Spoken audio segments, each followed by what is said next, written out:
Olá, continuando o nosso assunto, em Deuteronômio, capítulo 24, versos 1 e 4, fala de outro procedimento a seguir quando surgia o problema. Se o marido quisesse anular o casamento recente, por haver ele encontrado nela coisa vergonhosa, que ela não negava, escrevia uma carta de divórcio e ambos ficavam livres.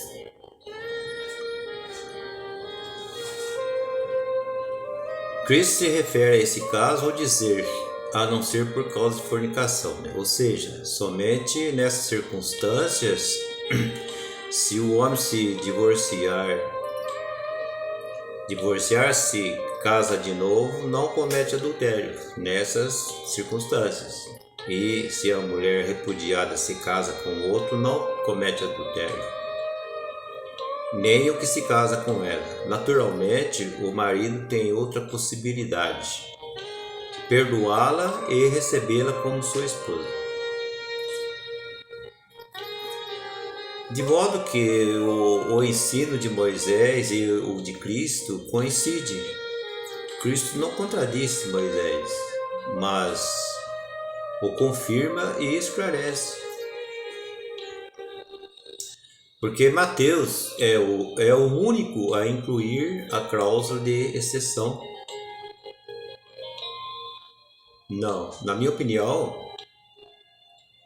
como Mateus escreve seu evangelho para os judeus, ele escreveu o evangelho dele para os judeus, ele toma cuidado de mencionar a exceção para que não pareça que houve uma contradição entre Moisés e Jesus. A cláusula de exceção, na verdade, tem um uso prático e muito remoto.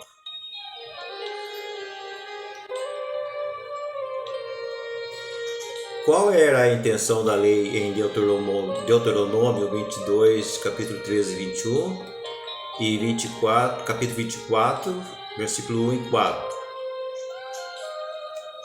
Primeiro, advertir todas as meninas e donzelas de Israel a manterem as suas virgindades até o dia do casamento. Segundo, que se alguma donzela tivesse pecado e perdido sua virgindade, sabendo o risco que corria, confessasse antes de casar seu estado ao seu pretendente. O mesmo deveria fazer o marido.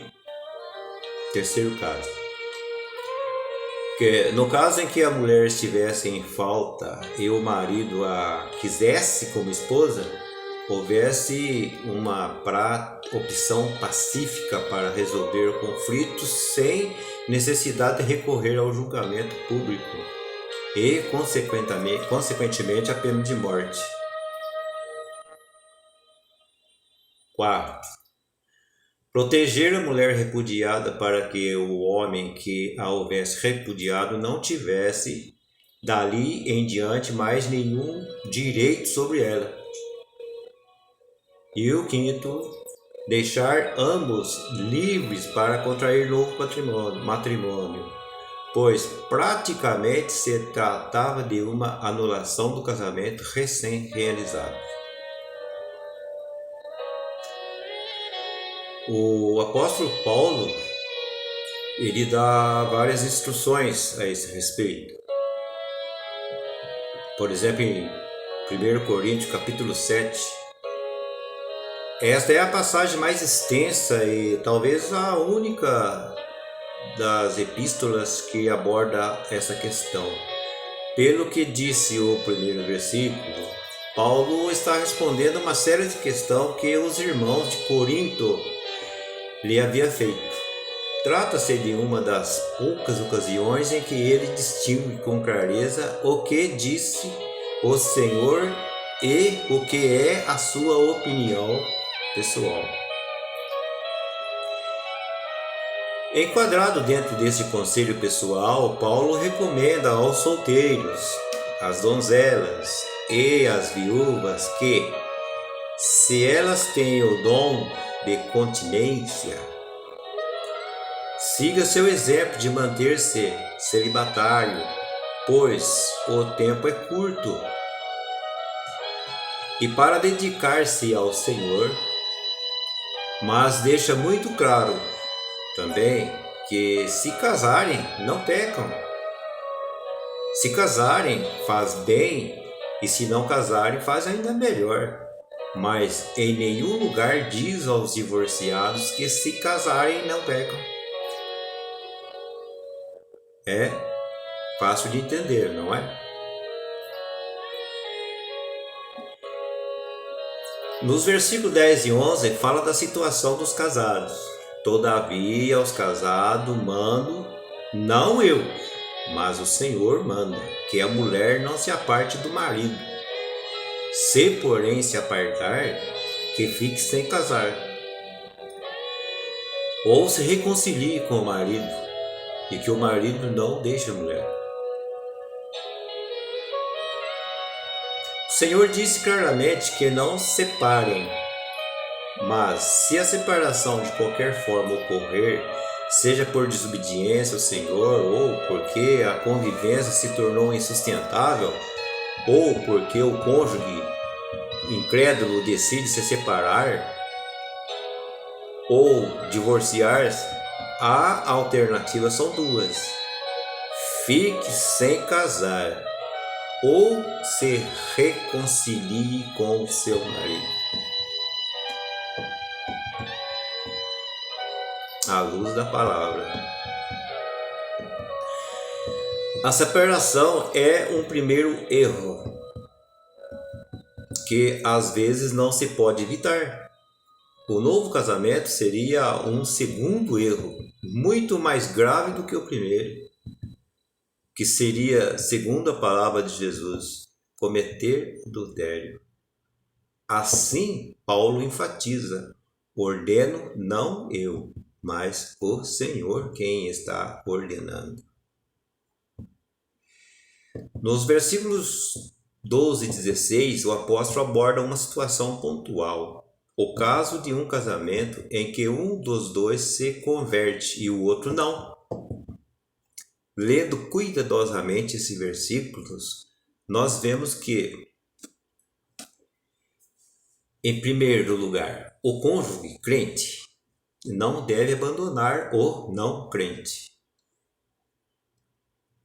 Se o cônjuge não crente se separa, o crente deve aceitar com paz essa situação. Em nenhum lugar nesse capítulo se diz que o crente abandonado por seu cônjuge infiel pode voltar a casar-se.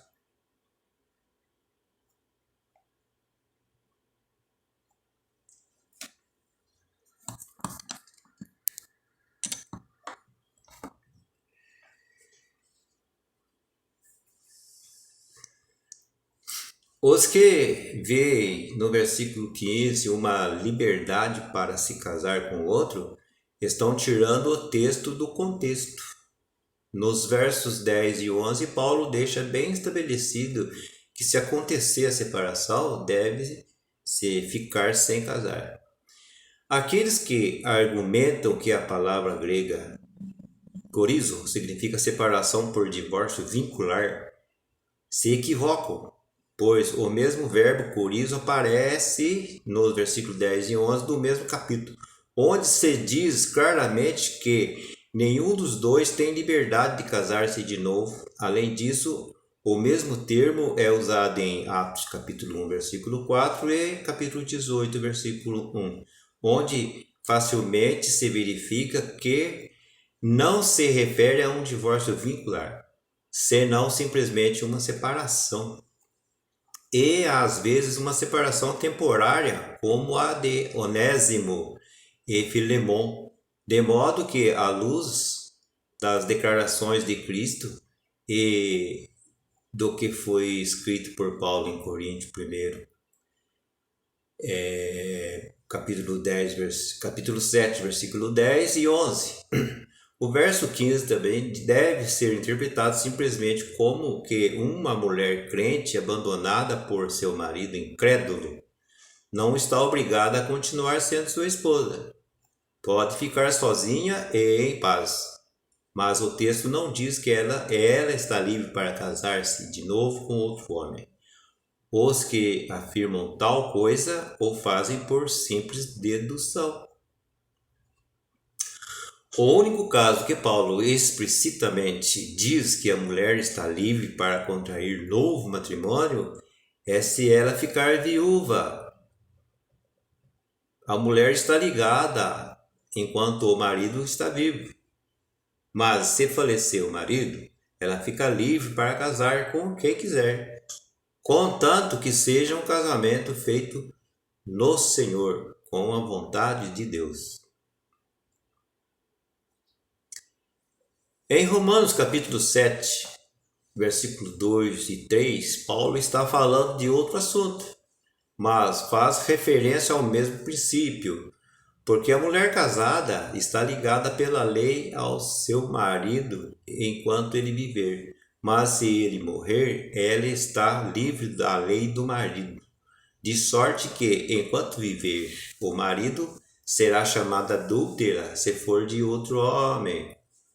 Mas se ele morrer, ela está livre da lei, e assim não será adúltera se for de outro marido. Paulo diz aqui exatamente o mesmo que Jesus, e não poderia ser de outro jeito. A mulher casada que, estando seu marido ainda vivo, se casar com outro homem, será chamada adúltera.